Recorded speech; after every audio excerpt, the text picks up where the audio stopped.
monsieur T. Maintenant, on va parler de nationalisme et de patriotisme. Quelle analyse faites-vous par rapport à ces deux notions?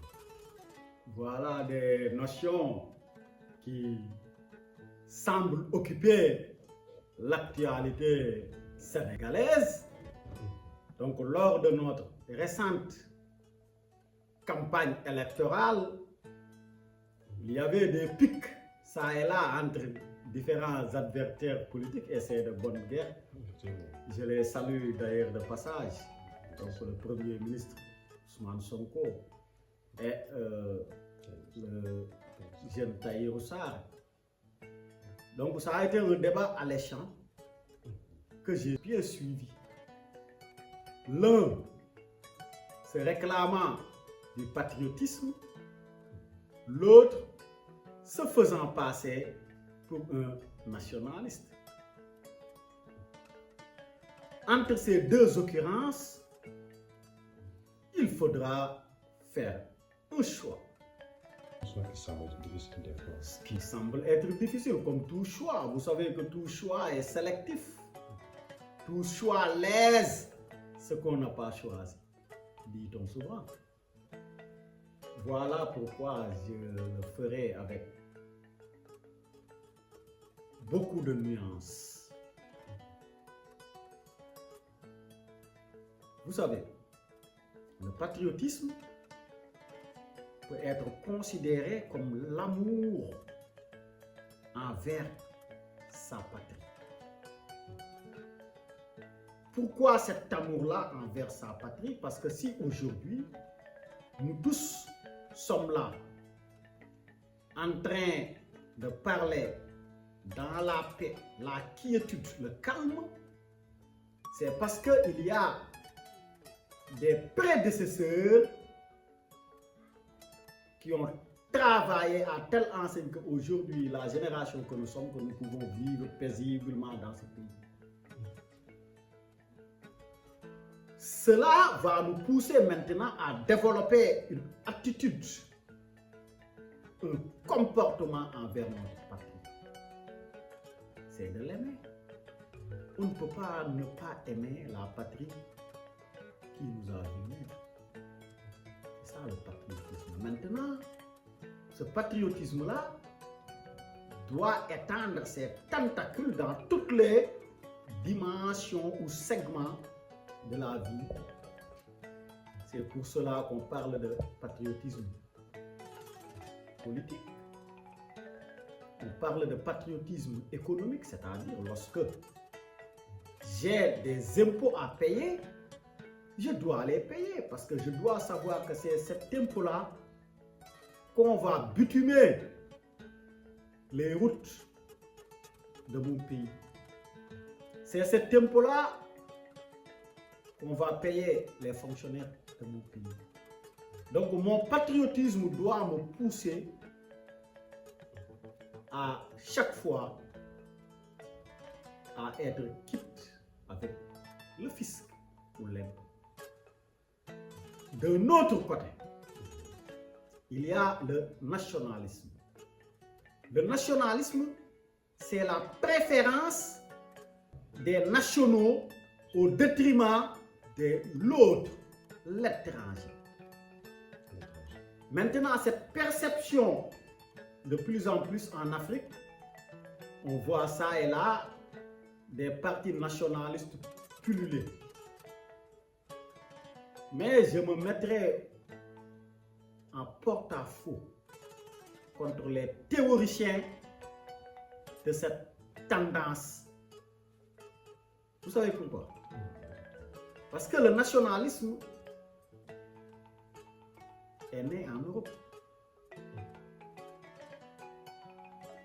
Parce que depuis fort longtemps, l'Europe a toujours senti être le centre du monde.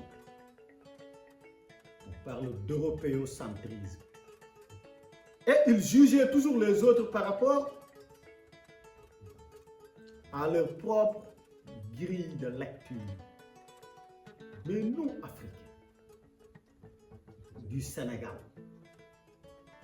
Ce n'est pas un hasard si le mot teranga, qui désigne l'hospitalité, fait partie des mots maîtres au Sénégal. Ce qui fait que la question que je me pose, la légitime question que je me pose, est que comment peut-on, d'une part, être du pays de la teranga, de l'hospitalité, et de l'autre côté, se considérer comme un nationaliste. Parce qu'on ne peut pas. C'est deux notions contraires. Deux notions contraires. Comme le disent les logiciens. Les propositions paix et non-paix ne peuvent être vraies à la fois. Soit on est pour le nationalisme et on renonce à sa teranga, valeur bien connue des Sénégalais, soit on est militant de l'hospitalité et on délaisse le nationalisme. Vous savez pourquoi? Mais ce sont les Occidentaux qui nous ont divisés. Mais le Manding, le Hausa, le Yoruba, le Bété, le Mossi, le Djoula, le Séré, l'Homo Fulanus, tous ces peuples-là ont eu à cohabiter dans le cadre des grands empires qui ont eu à marquer l'histoire des peuples de l'Afrique du Sud du Sahara. Nous avons eu à cohabiter ensemble, ne reste que cela.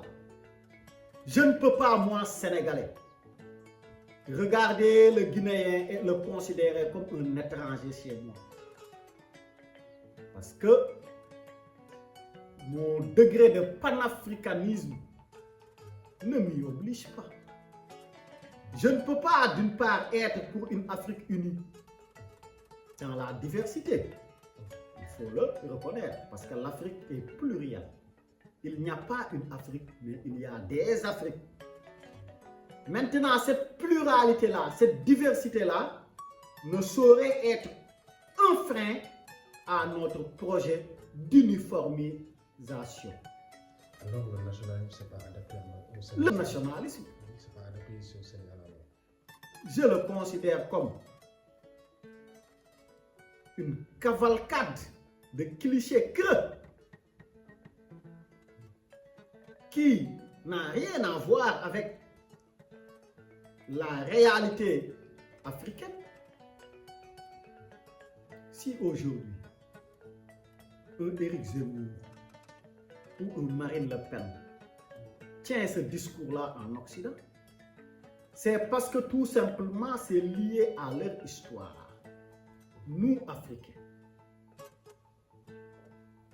l'hospitalité fait partie des valeurs cardinales qui fait de nous ce que nous sommes, particulièrement nous les Sénégalais. Quand tu vas, par exemple, dans nos centres-villes, il y a un melting pot. Il y a des mariages intergroupes, intercommunautaires qui se lient entre les différents Africains.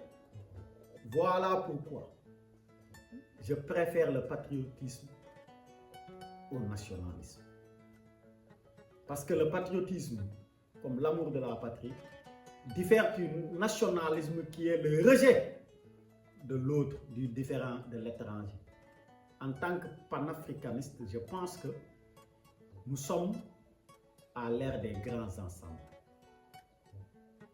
Et les échappés solitaires, comme on aime à le dire, sont révolus. L'Europe se regroupe dans le cadre de l'Union. Les États-Unis, pareil. L'Asie, ils en font de même. Qu'est-ce qui nous empêche, nous Africains, de fédérer toutes nos énergies dans une synergie commune afin de lutter contre les différents problèmes auxquels nous sommes confrontés et de relever ensemble ces grands défis-là qui se projettent devant nous. Ça, nous le ferons pour le bien des générations futures. Parce que nous n'avons pas le droit de leur léguer une Afrique en lambeaux. Nous devons tout mettre en œuvre pour que ces générations-là qui viennent puissent se sentir africains. Donc je suis pour l'africanité, je suis pour le patriotisme, mais j'aborde toute forme de nationalisme africain. Maintenant, si on parle de nationalisme et patriotisme, en cette période, dans ce contexte, on fait référence, comme vous l'avez dit tantôt, le Premier ministre M. Ousmane Sonko, et encore de l'autre côté M. Tahirou Sarr. Maintenant, si on essayait de comprendre M. Tahirou Sarr, son nationalisme, est-ce qu'il n'est pas en train de dire qu'on doit passer par les priorités d'abord? Pour pouvoir se développer, il faut d'abord commencer sur ses pieds, par le nationalisme d'abord. Est-ce que aussi, d'une part, M. Tahirou Sarr n'a pas raison? Oui, vous savez, comme toute théorie, il peut avoir une fenêtre d'opportunité dans ce qu'il dit. Parce qu'il a mis sur la table des questions d'un intérêt capital. Surtout en parlant des cartes de séjour, etc., etc. Je pense que son discours peut aider nos décideurs à être davantage vigilants sur les entrées et les sorties du territoire national. Maintenant, à ne pas glisser dans la xénophobie. Parce qu'à l'entendre parler, il cible une communauté, il catégorise une communauté, et vous savez, ça tous les psychologues le savent. La plupart des conflits dans le monde naissent de la catégorisation. Parce que c'est la catégorisation qui permet, à partir d'un élément singulier, d'avoir une représentation sociale sur l'ensemble de la communauté à laquelle appartient cet élément-là. Comme par exemple le génocide au Rwanda. Le génocide au Rwanda entre Hutus et Tutsis en 1994, dont la radio Mille Collines a joué un rôle essentiel. Donc voilà pourquoi notre cher Tahirou doit être plus regardant lorsqu'il jette l'opprobre sur des communautés. Il doit savoir que les Guinéens qui sont ici, au Sénégal, les Gambiens qui sont ici, au Sénégal, il y a également des Sénégalais un peu partout dans la sous-région. Et son discours peut porter un sacré coup à la sécurité de nos compatriotes-là qui vivent en dehors du territoire national. Voilà pourquoi je lui demande d'avoir beaucoup de tenue et de retenue. Parce que dans la vie, on ne peut pas tout dire. Il y a des choses qu'on ne peut pas dire dans la place publique. Parce qu'il faudra faire la balance. Si ce que je dis peut être un frein pour la cohésion nationale, est-ce nécessaire de le dire? Pertinente que cela puisse être? Voilà les grandes questions auxquelles je lui fais un appel de revoir sa copie. Il peut se réclamer du nationalisme, mais il doit revoir certains de ses discours qui s'apparentent à la xénophobie.